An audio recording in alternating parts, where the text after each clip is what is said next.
Jika boleh disebut, inilah politisasi kitab suci pertama kali dilakukan. Tapi karena mereka sahabat-sahabat Nabi, kita serahkan urusan mereka kepada Nabi. Ya, karena Nabi mengatakan tuba liman ra'ani wa amana Nabi, beruntung orang yang jumpa aku dan iman. Dan Muawiyah kan jumpa Nabi dan beriman. Jika boleh disebut, inilah politisasi kitab suci pertama kali dilakukan. Tapi karena mereka sahabat-sahabat Nabi, kita serahkan urusan mereka kepada Nabi. Ya, karena Nabi mengatakan tuba liman ra'ani wa amana Nabi, beruntung orang yang jumpa aku dan iman. Dan Muawiyah kan jumpa Nabi dan beriman.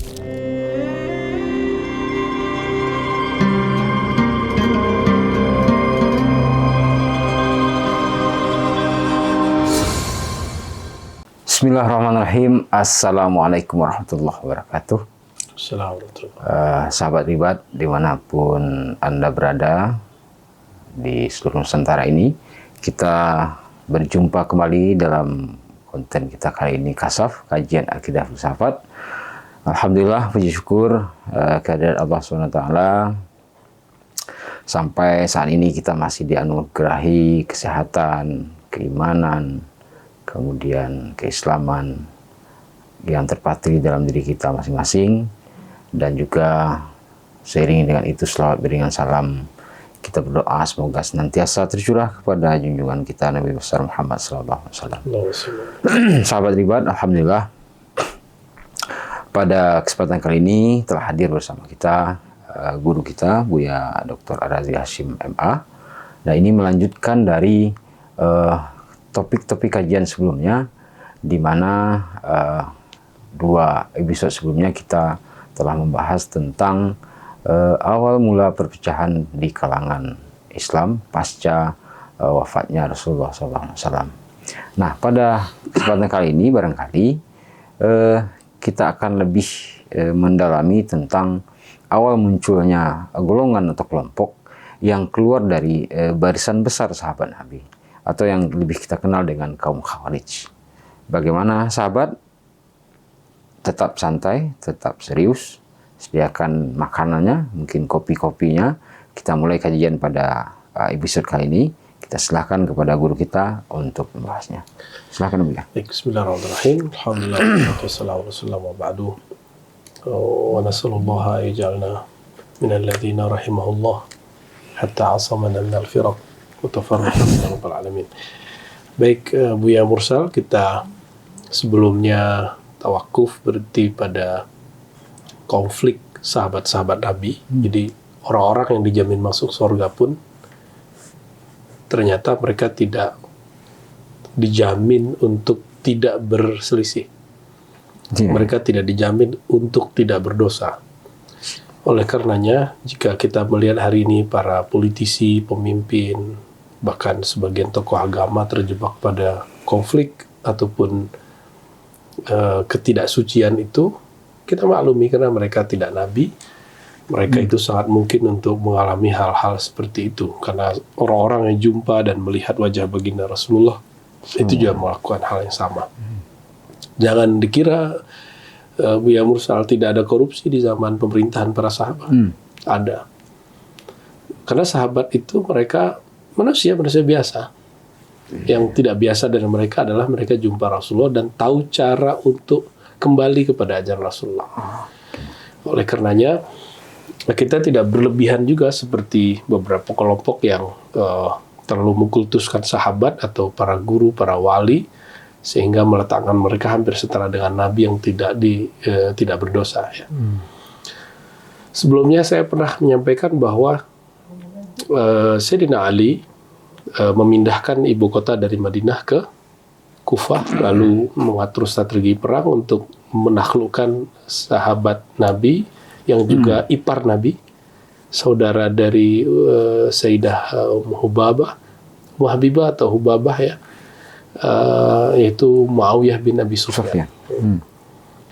Orang yang termasuk generasi terakhir yang masuk Islam, yang sosok mereka dipertanyakan oleh sebagian teolog Syiah ya, tapi di kalangan Sunni dianggap orang ini konfrontasi dengan Ali, tapi tidak berarti dia terlaknat, tidak ya. Itu yang pertama. Lalu terjadilah perang, dan perperangan itu terjadi bukan di mana-mana tapi di Siffin, padang perperangan itu medan perang. Jadi perang itu jangan dibayangkan tiba-tiba ngebom, tiba-tiba bunuh, enggak. Ada peraturan perang, ada undang-undang perang, dan itu sudah berlaku sebelum Rasulullah SAW. Sayyidina Ali, Sayyidina Muawiyah ini orang yang dimuliakan jumpa Rasulullah, dan dua-duanya penulis wahyu, namun lebih awal Sayyidina Ali tentunya, karena keislamannya bahkan lebih awal dari sahabat-sahabat senior. Sayyidina Ali ini beliau pegang pedang Rasul. Jika Khalid bin Walid hanya naruh rambut Nabi, lalu keberanian yang muncul sehingga dia mengalahkan banyak musuh, Sayyidina Ali dia memegang pedang Rasul, maka keberanian dan keberkahannya lebih tinggi dari semua itu. Ya. Jadi secara militer, walaupun strateginya Muawiyah lebih hebat karena dia sudah berinteraksi dengan peradaban Rum, tapi secara nur keberanian dan ketangkasan itu lebih dahsyat sekali. Sehingga sampailah perperangan itu menyudutkan kelompok Sayyidina Muawiyah. Walhasil Muawiyah ini tahu dulu Ali tidak berani menghapus nama Muhammad Rasulullah waktu perjanjian Hudaybiyah. Kenapa? Karena Sayyidina Ali menghormati simbol seperti Muhammad, itu orang yang disimbolkan, zat yang disimbolkan. Maka Muawiyah ini pernah dapat kiriman satu naskah manuskrip Al-Quran yang ditulis, yang disebut Mushaf Utsmani. Jadi ada sekitar 6 atau 7, riwayatnya agak beragam. Dan Muawiyah dapat. Itu yang dibuat oleh tim Zaid bin Sabit di bawah pemerintahan Sayyidina Utsman, masih keluarga Muawiyah. Maka Sayyidina Muawiyah karena dia kepepet, dia angkatlah di atas tombak mushaf. Sayyidina Ali melihat itu, siapa yang berani kira-kira? Orang yang sudah menyerah dengan Alkitab. Jangankan dengan Alkitab Al-Quran, Ibnu Umar, orang yang jauh di bawahnya keilmuannya Ali, itu ketika ada orang bersumpah, demi Allah, ya, sorbanmu bagus, wahai Abdullah bin Umar, tolong beri kasih saya. Itu karena dia minta dengan nama Allah langsung dikasih. Kalau kita kan nggak begitu. Ditanya Ibnu Umar, alasan kamu apa kok ngasih? Jawaban dia sederhana. Dia meminta dengan nama yang maha besar. Sedangkan sorbanku kecil. Maka ini ada nuansa spiritualnya. Sayyidina Muawiyah ini, karena ada ungkapan Rasulullah dalam hadis Muslim, al-harbu khida. Perang itu boleh dengan strategi mengecoh. Maka Sayyidina Muawiyah menggunakan, itulah tidak eloknya. Dia mengangkat Al-Quran untuk strategi kemenangan berikut. Jika boleh disebut, inilah politisasi kitab suci pertama kali dilakukan. Tapi karena mereka sahabat-sahabat Nabi, kita serahkan urusan mereka kepada Nabi. Ya, karena Nabi mengatakan tuba liman ra'ani wa aman Nabi. Beruntung orang yang jumpa aku dan iman. Dan Muawiyah kan jumpa Nabi dan beriman. Setelah itu diajukanlah negosiasi. Ini metode satu sistem politik yang tidak ada di zaman Nabi sebelumnya, tapi diadakan. Jadi masih ingat Abu Bakar dipilih langsung, Umar ditunjuk, Utsman perwakilan, Ali perwakilan. Muawiyah, nah ini dia nih, berontak dulu, perang dulu, perang saudara dulu. Jadi kalau hari ini kita lihat di Timur Tengah hobi perang saudara, ya itu warisan-warisan ini. Ya jangan heran, sahabat sesuci Ali dan Muawiyah pun masih konflik dan perang. Lalu deal lah, ada semacam suluh, ya, tahkim namanya. Tahkim itu arbitrase. Tahkim itu ketika kita konflik, maka kita mengutus orang kepercayaan, dan orang yang kita tidak suka juga mengirim orang kepercayaan, dan mereka nanti berunding. Ya, boleh disebut perundingan politik. Maka ini sistem yang belum ada di zaman Nabi untuk peralihan pemerintahan, lalu ada di zaman itu. Jadi ini sistem keberapa itu? Hitung aja ya. Maka dikirimlah oleh Muawiyah Ibnul As atau Amr bin As, ahli strategi yang sudah berinteraksi dengan peradaban Mesir, Romawi, Alexandria, Afrika, dan dia juga seorang sahabat Rasul dan Arab. Artinya di kepala dia sangat canggih sekali. Dia sudah jumpa dengan banyak dialektika. Tapi Sayyidina Ali, dia nyari orang yang mirip sama dia. Padahal waktu itu kandidat paling besarnya adalah Abdullah bin Abbas. Hanya dia yang bisa ngalahin Ibnu As. Tapi karena adabut talib, adabul muta'alim, adabus sigar wal kibar, jadi adab kepada orang tua, maka dipilihlah Abu Musa al-Asy'ari, orang yang paling setia kepada Sayyidina Ali. Waktu itu dia masih jadi gubernur di Kufah, di Irak ya. Berangkatlah ini orang dan bertemu dua sahabat mulia. Ini sahabat mulia, satu perwakilan Muawiyah, satu perwakilan Ali. Disinilah ternyata Abu Musa al-Asy'ari ini tidak terlalu jago buat perundingan, dan asbab ketidakmampuan dia menjawab, maka Sayyidina Ali menyerahkan. Dialognya lebih kurang kalau diterjemahkan hari ini begini. Kata Abu Musa, wahai saudaraku, wahai sesama sahabat Rasul, sudahlah ya, masa kita sesama orang bersyahadat nih tekar-tekar terus, kira-kira gitu ya. Oh ya sudah kalau gitu kita sama-sama turun aja, gitu. Ente turunkan Ali, nanti kita juga begitu. Maka Abu Musa mengatakan, ya sudah kalau gitu saya nyatakan Ali turun dari pemerintahannya. Apa kata Ibnu As? Oke, saya terima ya. Abu Musa masih terpana. Maksudnya apa? Tapi deal, dan dia mengatakan oke. Dan itu salaman ya? Salaman. Dan itu kan diabadikan. Sedangkan Ibnu As belum ngomong. Kalau gitu Muawiyah mundur. Nggak, dia belum ngomong. Baru deal. Itulah strategi khida, itu al-harbu khida. Dan itu dibenarkan dalam perang. Tapi Sayyidina Ali, Sayyidina Ali yang nyerang duluan. Karena Sayyidina Ali juga ngamalin hadis. Sama-sama ngamalin sunnah. Kata Sayyidina Ali, Nabi bersabda, idza buyi al-imamani falyuqatil awal akhir. Ya, jika dua imam dibaiat, yang pertama hendaklah menyerang yang kedua. Boleh.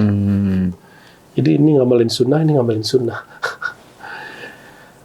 Di saat itu ada yang perang bersama Sayyidina Ali, namanya, ini saya bawa beberapa kitab ya, yang saya taruh di depan nih, karya Al-Baghdadi ya. Al-Baghdadi ini dia wafat 429, Abdul Qahir. Ini salah satu kitab wajib dulu kita ngajar di kampus di UIN. Ini kita hampir tamat ya, 2 semester pas 1 semester, yang intinya selesai, karena itu aliran-aliran juga di pasca saya ajarkan ini. Lengkap dengan kitab Asy'ari, Maqalatul Islamiyin, ada Maqalat Ka'bi. Jadi kitab Al-Farq wal Firaq ini turunannya nanti adalah Al-Milal wa Nilha Syahrastani. Ya, Syahrastani, waktu saya masih sanawiyah, guru saya ngomong di Padang dulu ya. Kamu kalau mau kenal aliran-aliran dalam Islam, baca Al-Milal wa Nihal, karya Syahrastani. Maka kelas 1 MAN, SMA saya langsung beli. Setelah kampus, saya ketemu Al-Farq wal Firaq, Abdul Qadir Baghdadi. Lalu ketemu lagi Maqalatul Islamiyin Asy'ari. Jadi ke atasnya itu, jadi sebelum dia ada Al-Imam Asy'ari, yaitu Maqalatul Islamiyin. Asy'ari itu menanggapi kalam Al-Ka'bi, seorang Mu'tazili yang juga nulis maqalat. Nanti setelah mereka juga ada yang lain, Ibnu Hazm, Fakhrul Razi, itu juga nulis. Beda dengan Al-Ghazali. Al-Ghazali nulisnya per tema. Misalnya dia nulis kelompok Batiniyah. Oke, kembali ke sini. Di semua kitab mereka, mau kitab Al-Ka'bi, Maqalat Islamiyin Asy'ari, Al-Farq wal Firaq Abdul Qadir Al-Baghdadi, termasuk Syahrastani, termasuk Isfaraini, Abul Mazaffar Isfaraini, termasuk Ibnu Hazm, Al-Faslu fil Ara'i wal Milal wan Nihal ya. Itu semuanya sepakat bahwa Khawarij pertama yang muncul adalah Khawarij yang menanggapi tahkim tadi. Maka mereka disebut dengan kelompok anti arbitrase pertama atau kelompok al-muhakkamah al-ula atau al-muhakkimah al-ula. Jadi kelompok yang menolak hasil atau keputusan Sayyidina Ali untuk melakukan arbitrase. Siapa aja mereka? Di antaranya di sini disebutkan ada Urwah bin Hudair, ya, saudara dari Maradis. Ada juga Yazid bin Asim al-Muharbi. Ada seseorang dari Bani Rabi'ah, ya, Bani Yashkur. Dan semuanya mereka itu pernah berperang dengan Ali waktu Siffin. Artinya mereka adalah simpatisan Ali. Jadi ketika arbitrase ini terjadi dan hasilnya kemudian diumumkan, apa kata orang-orang ini? Ya, mereka ini berteriak lalu mengatakan, saksikan, inni khala'tu aliyan. Saksikan aku berlepas diri dari Ali. Jadi kalimat-kalimat berlepas diri ini ternyata bukan dari sekarang, ya, sudah ada di kalimat orang-orang Khawarij ini. Kira-kira lebih mulia orang-orang tadi Urwah bin Hudair, Yazid bin Asim daripada Ali, mana yang lebih mulia? Mereka ini nggak pernah jumpa Nabi. Sayyidina Ali jumpa Nabi. Dan mereka berani menghina Sayyidina Ali. Ya. Lalu apa yang mereka lakukan? Ya, kata mereka nih, khala'tu aliyan Muawiyah, dan bahkan Muawiyah. Ya, lalu mereka mengatakan wabari'tu min hukmihima. Kami berlepas diri dari hasil arbitrasi mereka. Di sini kita lihat bahwa mereka ini tidak benar-benar berjuang untuk Sayyidina Ali. Mereka hanya berjuang sesuai dengan apa yang mereka impikan. Kepentingan mereka. Jadi mereka punya kepentingan sendiri. Mereka tidak suka dengan Muawiyah. Ketika Sayyidina Ali mempunyai pendirian yang tidak sesuai dengan keinginan mereka, maka keluar dari Sayyidina Ali. Jadi sebenarnya bukan murid Ali. Mereka itu orang yang nyusup kepada Sayyidina Ali. Jadi ketika mereka keluar, sebenarnya bukan keluar, emang dari dulu mereka nggak pernah nyatu juga dengan Sayyidina Ali, cuma numpang, ya. Lalu mereka ini yang tidak senang ini kemudian keluar ke salah satu tempat namanya Harura. Maka bernamalah Khawarij ini. Jadi kelompok Khawarij ini berubah dari Muhakkamatul Ula menjadi namanya Haruriyah. Maka kalau di dalam Sahih Muslim, Haruriyah ini perempuan haid masih puasa. Masih puasa. Jadi ajarannya terlalu ketat. Mereka itu disebut Haruriyah. Maka Sayyidah Aisyah ketika jumpa ada perempuan yang masih puasa waktu haid, ditanya beliau, Haruriyah anti? Apakah kamu kelompok Haruriyah? Jadi Sayyidah Aisyah termasuk orang yang masih menyaksikan kelompok ini muncul. Di saat itulah mereka memilih pemimpinnya, khalifahnya Abdullah bin Al-Kawwa. Tempat-tempatnya nggak jauh-jauh dari tempat ISIS hari ini. Tempatnya itu juga, ya. Kayaknya mereka ini tanazulat mereka itu warisan rohani dari sono. Ada Syabath bin Ribi'i. Dan apa yang menarik? Setiap imamnya berbeda pandangan dalam satu urusan agama dengan panglimanya kemudian mengatakan aku berlepas diri darimu, lalu dia buat kelompok baru. Yang satu lagi juga mengatakan udah kami berlepas diri darimu dan buat kelompok baru. Jadi Khawarij ini yang kedata 20, tapi nggak kedata banyak. 20 kelompok dari kemunculan awal. Iya. Itu lebih, ya. Kalau di kitab ini saya lihat cuma 20-an, ya. Dan ternyata itu terjadi. Ya, itu pendek cerita. Jadi sampai sekarang itu mereka sama. Dan kita melihat pola itu ada di kelompok teroris. Maka saya dengan hati paling dalam mengatakan, wahai saudara-saudaraku yang berjuang atas nama Islam, jangan ulangi kesalahan yang sama. Ya, ini kelompok yang menentang sahabat yang dijamin masuk surga. Muawiyah dijamin masuk surga. Ali dijamin masuk surga. Lebih tinggi Sayyidina Ali. Bahkan di Sahih Bukhari dikatakan, apakah kamu tidak ridho wahai Ali? Aku dan kamu seperti Harun dan Musa dan Harun. Itu ketika Nabi mau perang, ya, satu-satunya perang yang Nabi memulai duluan. Ali nggak mau ketinggalan, tapi Nabi bilang kamu tahan di sini. Dan itu bukan hadis Syiah, itu hadis Ahlus Sunnah. Nah, kita jangan sampai mengulangi hal yang sama. Jika ingin berjuang, berjuanglah dengan cara yang sudah diwariskan oleh ulama yang memegang sunnah dengan baik, ya. Ulama-ulama Ahlus Sunnah kita, mereka sudah punya manhaj yang oke. Ini sangat banyak, saya kalau ceritakan semua sangat banyak sekali. Tapi ada kelompok yang paling ekstrim, namanya kelompok Azharikah. Nah, itu pengikut daripada Nafi' ibn Al-Azraq. Itu hampir sama. Coba perhatikan, awalnya kelompok ini semua, ada Azharikah, ada Khazmiyah, ada Najariyah, ini banyak kelompok. Dari semua kelompok itu, polanya hampir sama, beda sedikit, pecah yang baru. Keluar. Ya. Tadinya ini hanya kelompok politik, tapi politik itu dijadikan sebagai kaidah beragama. Saya bersyukur di era kita sekarang orang sudah mulai insaf. Tahun 2016-19 di negeri kita Indonesia khususnya perbedaan politik sedikit itu beda agama, dan tidak banyak ustadz dibully karena beda pandangan. Dan ada orang yang tidak disolatkan cuma karena tidak sesuai dengan kelompok tertentu. Kelompok ini ada hal yang mereka sepakat semua. Ini yang saya ingat loh ya. Pertama, mengkafirkan Ali dan Muawiyah dan siapapun yang sepakat dengan arbitrase atau yang diam terhadap arbitrase. Nah, sikap politik dijadikan sebagai kaidah takfir. Jadi man radhiya bit tahkim fa huwa kafir. Itu kaidahnya. Kayak sama kayak kemarin, siapa yang diam, siapa yang tidak nge-share ini, maka dia kafir.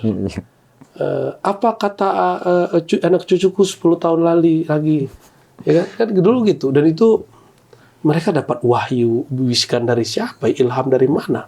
Kok persis sama? Saya heran sekali. Jadi kesusupan. Dan itu lucunya, orang yang begitu yang dulu banyak mendukung presiden yang sekarang. Nggak tahu mereka hilang sekarang tuh. Pas yang pemilihan yang kemarin hilang aja. Nah, itu mungkin pengaruh dari doa-doa para aulia barangkali ya. Semoga. Itu yang pertama. Jadi mereka ada ajaran mereka takfiri, mengkafirkan orang yang berbeda pandangan politik. Ya, itu yang pasti. Lalu maka di situ turunannya mereka mengkafirkan Ali dan Muawiyah. Bahkan mereka mengkafirkan Utsman sebagian. Jadi jangankan Anda, sahabat Ali dan Muawiyah pun dikafirkan. Bedanya di kelompok teroris hari ini, mereka tidak mengkafirkan Ali. Jadi Khawarij dulu dengan Neo Khawarij hari ini, Neo Khawarij hari ini muncul dari kelompok. Jadi semua kelompok teroris hari ini setelah diteliti, semuanya berakidah teologi 3, uluhiyah, rububiyah, asma sifat. Itu digagas oleh Muhammad Wahab mengikuti taklid kepada Ibnu Taimiyah. Tapi Ibnu Taimiyah bari'un minhum. Ibnu Taimiyah terlepas dari itu semua. Oleh karenanya, ini kabar baik, Afghanistan mengumumkan yang Taliban sekarang ini ternyata tidak Wahabi, tidak Salafi, tidak teroris. Taliban sekarang ini melarang kitab yang tadi, kitab Tauhid yang ditulis oleh Muhammad Wahab. Karena di dalamnya ada potensi untuk orang berideologi politik yang ganas. Secara ilmu hadis, kitab Tauhid itu aneh, kitab akidah kok ada hadis dhaifnya. Dan yang kedua, dan itu bukan kritik saya, Albani juga kritik itu. Ada Al-Adawi, orang Salafi di India yang tinggal di Mesir, seingat saya itu juga mengkritik itu. Apalagi kita bukan bagian dari mereka. Jadi lebih mudah untuk mengkritisinya. Jadi perbedaannya dulu mas sekarang, kalau yang sekarang tidak mengkafirkan Ali Muawiyah, tapi mengkafirkan pengikut-pengikut Ali di kalangan ahli sunnah, yaitu tidak ada thariqat sufi kecuali bersanad ke Sayyidina Ali. Jadi kalau Buya Mursal ini nyebutin sanad ke Sayyidina Ali langsung dituduh Syiah. Lah bersanad ke Sayyidina Ali kok langsung Syiah? Sayyidina Ali siapa? Kan sahabat Rasulullah dijamin masuk surga. Nggak adil, nggak fair. Ya. Dan yang paling lucu, mereka membela Muawiyah mati-matian dan membela orang-orang yang bela pembunuh Sayyidina Hussein, Yazid bin Muawiyah. Uh, Ibnu Ziyad itu pembunuh Sayyidina Hussein.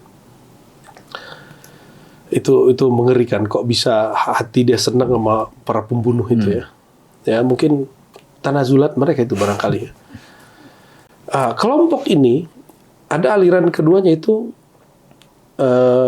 mereka ini mewajibkan khuruj anil imamil jair. Keluar melawan, memberontak, membuat pemerintahan dalam pemerintahan, melawan pemerintahan yang dianggap zalim. Dan selama ini, selain Rasulullah, adakah pemimpin yang tidak zalim? Nggak ada. Rasulullah aja masih dituduh zalim. Ada orang datang, hadis Sahih Bukhari, datang ke Nabi dan mengatakan, "Ya adil ya Rasulullah." Wahai Rasulullah, kamu berlaku adil lah. Ittaqillah. Kalimatnya sama kan? Ittaqillah ya mursal. Ya, hadakallah. Sama kalimatnya. Kayaknya mereka warisan itu. Dan maka kita dengan hati yang paling dalam, kita berharap kalau mau ngambil warisan spiritual, perjuangan, ambil dari perjuangan sahabat yang lurus. Jangan dari perjuangan orang yang musuhi dan ini sahabat. Ini panggilan kita dari hati kepada kawan-kawan kita yang mungkin niatnya membela Islam, tapi tidak dengan cara yang Islami ya. Ingin membela Allah tapi dengan cara yang Allah tidak ridhai. Ali itu waliullah. Muawiyah itu menurut saya juga waliullah. Menyakiti mereka, menghina Allah. Ya, kita nggak sepakat dengan itu ya. Kelompok ini, Azarika, Najariyah, semuanya sepakat. Mesti keluar dari pemerintahan yang sah tapi dia zalim. Coba ada nggak orang yang nggak zalim? Nggak ada, semua kita zalim. Jadi itu mereka sedang menginginkan pemerintahan yang sangat suci dan mereka lakukan sendiri. Dan di kelompok Azarika ini sama. Ketika satu pandangan si pemimpin dia nggak adil, dianggap tidak adil oleh satu faksi, langsung ditinggal. Kelompoknya ini membuat kelompok lagi, pecahlah. Maka Azarikoh ini melahirkan sekian kelompok lagi. Maka asyaddu tafarruq fil firaq al-islamiyah, yakni haula'il khawarij. Jadi kelompok yang paling banyak perpecahannya khawarij. Nah itu apalagi ya?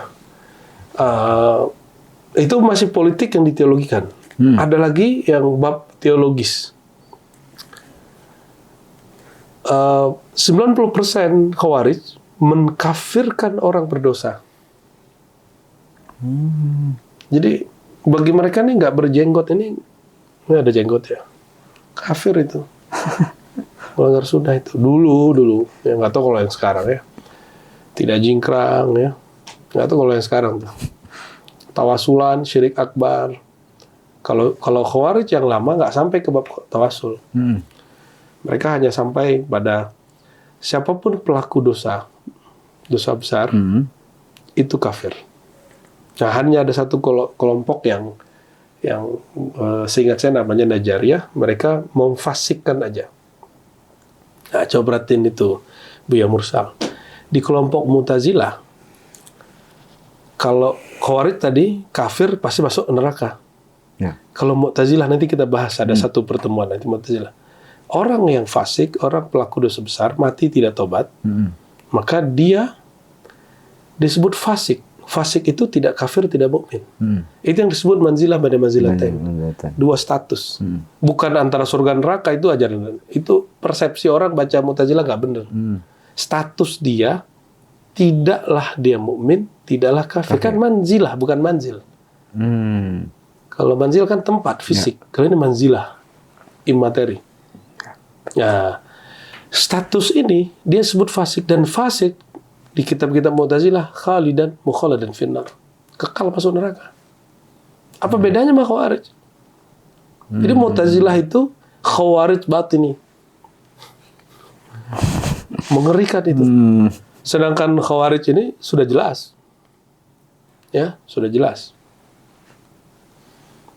Oke. Nah, ini banyak sekali ya kelompok mereka ini, ada Najadat, ada Ajarida, ada Tapi Khazimiyah. sedikit Bu ya, ini menarik sekali. Berarti kelompok Khawarij inilah barangkali yang pertama memulai membawa ranah-ranah akidah ke dalam politik Dibalik. Membawa ranah politik ke Yang kelompok mereka mengagamakan sikap politik. sesuai dengan kepentingan mereka. Iya. Nah, Dan mereka tidak sadar kepentingan mereka itu bukan kepentingan Allah. Tapi mereka mengklaim yang mereka lakukan adalah perjuangan untuk Allah. Nah itu, klaim itu yang mengerikan sebenarnya. ya berarti waktu mereka mendukung Sayyidina Ali ini, berarti kan menumpangkan kebetulan kepentingan mereka. Kepentingannya sama. Sama. Sama. Oke. Baik. Nah, kemudian tentang Azarikah dan beberapa ini tadi kan perpecahan ketika Khawarij juga tidak satu paham dengan mereka. Mereka keluar lagi, mereka bikin kelompok baru Ya, yang pecah nggak sesuai. Khawarij. Begitu terus. Oke. Jadi kelompoknya sampai hari ini itulah. Yang jadi ISIS, jadi Al-Qaeda, dan sama semua ajarannya. Tapi kemudian bertransformasi dan menyerap perkembangan akidah, dan hampir semua peneliti terorisme sepakat tidak ada teroris di dunia kecuali meyakini itu usulus salasa, uluhiyah, rububiyah, asma sifat. Ya, maka ini perlu jadi kajian saudara-saudara kita ini Salafi, apa sebabnya? Ya, jangan-jangan definisi yang sudah diberikan nggak cocok, harus buat definisi baru. Kan definisi itu ilmu, boleh diubah dan berkembang. Oke, sahabat Ribat dimanapun berada, ini kayaknya Agak soft. agak soft sedikit dan memang mengaji sejarah kemudian dikaitkan dengan akidah dan politik itu menurut kami sangat menarik karena bisa kita mengetahui 3 disiplin ilmu sekalian, sejarahnya juga termasuk pelakunya di situ, kemudian persoalan akidah dan kemudian persoalan politik yang ikut serta di dalamnya. Mungkin dalam episode kali ini kita cukupkan dulu dalam satu tema, yaitu tentang kemunculan Khawarij, awal mula perpecahan di dalam kalangan Islam pasca Rasulullah SAW. Next atau episode selanjutnya kita sambung lagi dengan membahas kelompok yang lain, tentunya tetap di channel ini atau tetap di konten ini, kajian akidah filsafat. Selamat berjumpa. Assalamualaikum warahmatullahi wabarakatuh. Assalamualaikum.